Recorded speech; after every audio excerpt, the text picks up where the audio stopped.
이르신 바와 같이 오늘 너희가 그의 음성을 듣거든 광야에서 시험하던 날에 거역하던 것 같이 너희 마음을 완고하게 하지 말라. 거기서 너희 열조가 나를 시험하여 증언하고 40년 동안 나의 행사를 보았느니라. 그러므로 내가 이 세대에게 노하여 이르기를 그들이 항상 마음이 미혹되어 내 길을 알지 못하는도다 하였고, 내가 노하여 맹세한 바와 같이 그들은 내 안식에 들어오지 못하리라 하였느니라. 아멘. 히브리서는 고난과 박해 속에서 신앙이 흔들리는 유대인 기독교인들에게 전해진 서신이라고 말씀을 드렸습니다. 그런데 사실 이들에게 닥친 가장 큰 위기는 당시 이처럼 외부의 박해와 압박만은 아니었습니다. 이들에게 더 큰 위기는 마음의 완고함이었습니다.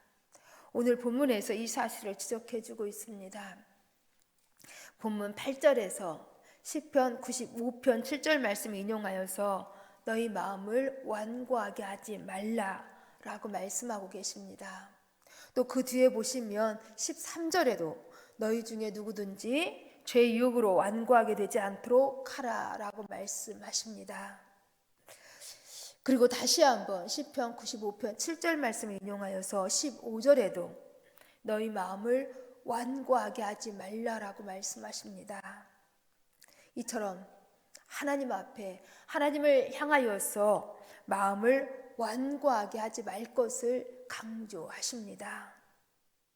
여기 완고함이란 말라 비틀어지다, 딱딱해지다, 굳어지다, 또한 감각이 둔해져서 더 이상 하나님께 대해서 반응하지 않다라는 뜻입니다. 즉 하나님의 말씀을 들었으면서도 그 음성에 반응하지 않는 상태를 완고함이라고 말씀한다라는 것입니다. 그러니까 하나님의 말씀을 몰라서가 아니라 하나님의 말씀을 알면서도 그 말씀을 거절하고 또 거절하고 하면서 이제 마음이 굳어지고 딱딱해져서 더 이상 하나님께 반응하지 않는 것을 의미하는 것입니다. 왜 그런 것입니까? 그것은 하나님의 말씀이 아닌 자기 생각대로, 자기 욕구대로 그렇게 살겠다고 하나님을 향해서 고집을 부리는 것입니다. 그러니까 하나님을 인정하지 않고 자신을 최고로 여기는 것입니다. 오늘 본문은 결국 우리 가운데 이렇게 하지 말자고 간절하게 호소하고 있습니다. 그래서 과거 출애굽한 이스라엘 백성들의 사건을 예로 들어서 설명해 주고 있습니다. 우리 함께 본문 8절 말씀을 같이 읽습니다. 8절입니다. 광야에서 시험하던 날에 거역하던 것 같이 너희 마음을 완고하게 하지 말라. 아멘. 이 말씀은 시편 95편 7절에서 11절의 말씀의 인용으로서 출애굽한 이스라엘 백성들이 신광야에서 르비딤에 장막을 쳤을 때에 일어난 사건입니다. 그곳 르비딤에서 마실 물이 없었습니다. 그러자 백성들은 지도자 모세를 향하여서 물을 주어 마시게 하라면서 원망하였습니다. 그때 모세가 이스라엘 백성들에게 말합니다. 너희가 어찌하여 나와 다투느냐? 너희가 어찌하여 여호와를 시험하느냐라고 말하면서 간절하게 만류를 하였습니다. 그렇지만 백성들은 계속하여서 불평하면서 전에 자기들이 고깃가마 옆에서 배부르게 잘 먹고 잘 지냈었는데 왜 이런 거칠은 광야로 자신들이 이끌어 나와서 이렇게 고생하게 하느냐면서 모세를 향하여서 원망하고 비난하였습니다. 이러한 백성들의 원망과 비난으로 인하여서 모세는 생명의 위협을 느낄 정도였습니다. 그러자 하나님께서는 모세에게 지팡이를 손에 잡고 호렙산 반석 위에 서서 반석을 치라고 명하셨습니다. 그러면 그것에서 물이 나와서 백성들이 마시리라는 것이었습니다. 모세는 하나님께서 말씀하신 대로 그대로 행하였습니다. 그리고 그곳 이름을 마사 또는 무리바라고 불렀습니다. 마사는 시험이라는 뜻이고 무리바는 다툼이라는 뜻입니다. 곧 이스라엘 백성들이 이곳에서 여호와를 시험하고 다투었다라는 것입니다. 분명 이스라엘 백성들을 여기 르비딤으로 인도하시고 그곳에서 장막을 치게 하신 분은 하나님이셨습니다. 그런데 이스라엘 백성들은 자신들이 생각했던 것보다 이곳이 좋지 못한 곳으로 여겨져서 모세가 이런 곳에 자기들을 데리고 왔다고 원망했던 것입니다. 이스라엘 백성들의 마음이 하나님께 대해서 완고해진 것입니다. 그러니 하나님의 진노가 임할 수밖에 없었습니다. 오늘 본문은 이런 이스라엘 백성들을 거울로 삼아서 너희 마음은 완고하게 하지 말라고 경고하고 있는 것입니다. 곧 지금의 처한 삶의 상황이 아무리 자신이 생각했던 것보다도 더 어렵고 힘들지라도 결코 하나님을 원망하거나 하나님께 고집을 부리지 말라라는 것입니다. 왜냐하면 지금의 우리가 처한 삶의 상황들을 하나님께서 모르시지 않기 때문인 것입니다. 그럼에도 이스라엘 백성들은 이렇게 합니다. 우리 9절 말씀 같이 읽습니다. 본문 9절입니다. 거기서 너희 열조가 나를 시험하여 증험하고 40년 동안 나의 행사를 보았느니라. 아멘. 너희가 거기서 너희 열조가 나를 시험하여, 이스라엘 백성들이 여기 무리바에서 하나님을 시험했다라는 것입니다.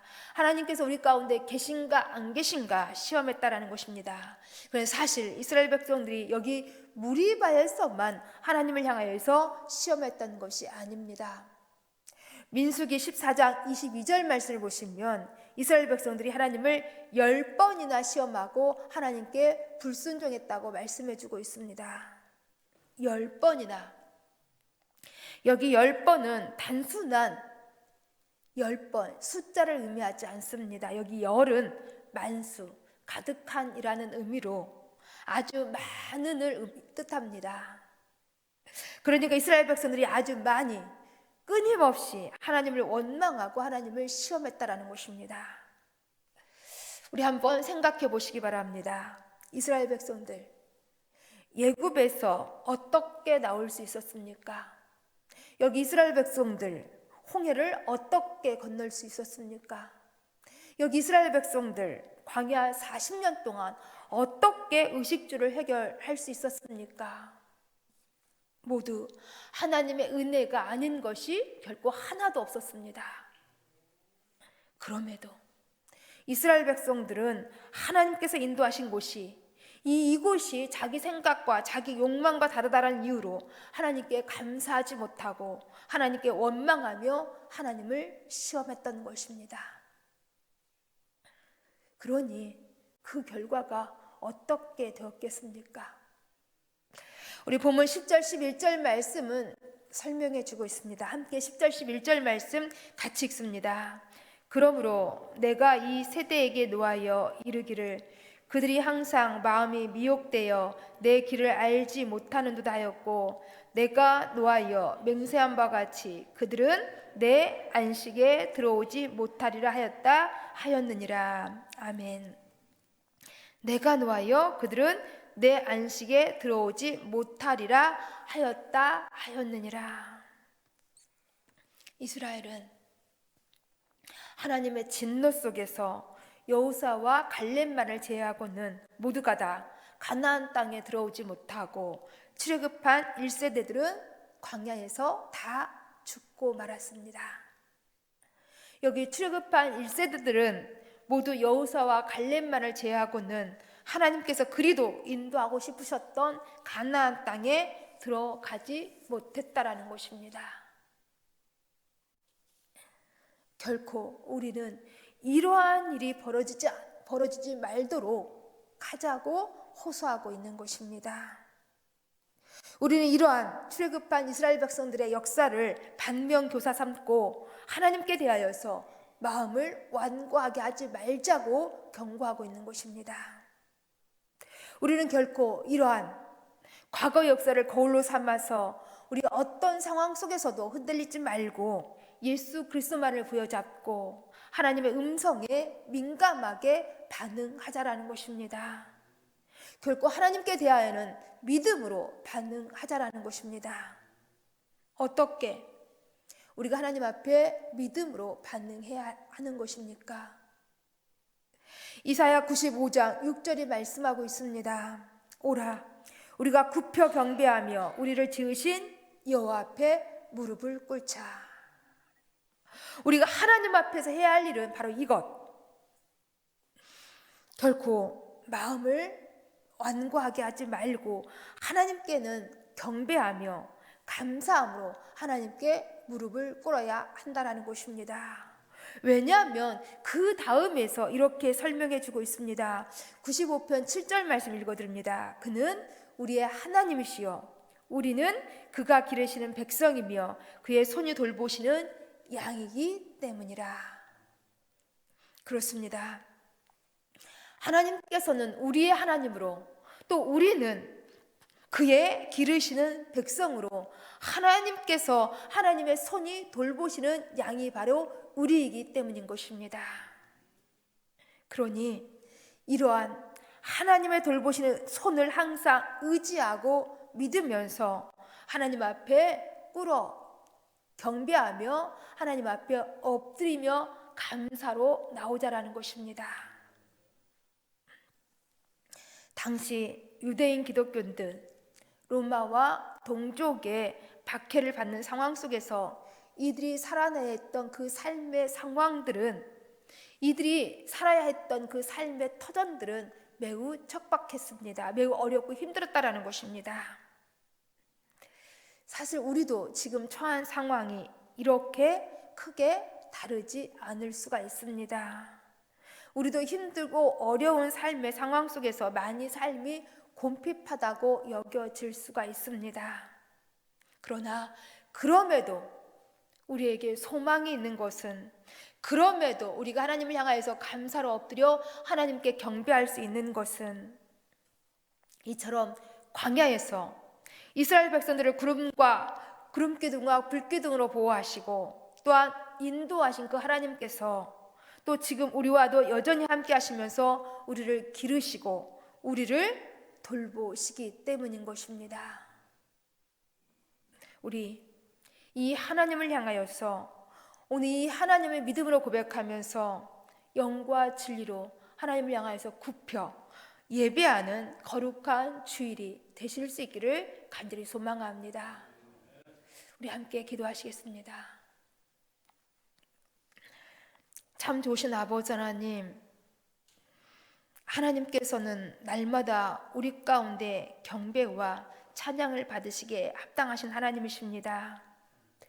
우리 하나님이 되어주셔서 우리를 기르시고 돌보아 주시니 참 감사함을 드립니다. 우리 이 하나님을 항상 믿음으로 고백하면서 우리 삶의 상황이 어떠한 상황이라 할지라도 하나님께 대해는 결코 완고하지 않게 하시고 늘 굽혀 경배하는 저희들 되어질 수 있도록 도와주옵소서. 특히 오늘 주일 예배가 이러한 믿음과 고백으로 하나님께 대하여서 감사로 경배할 수 있는 거룩한 주일 예배가 되어질 수 있도록 도와주옵소서. 예수님 이름으로 기도합니다. 아멘.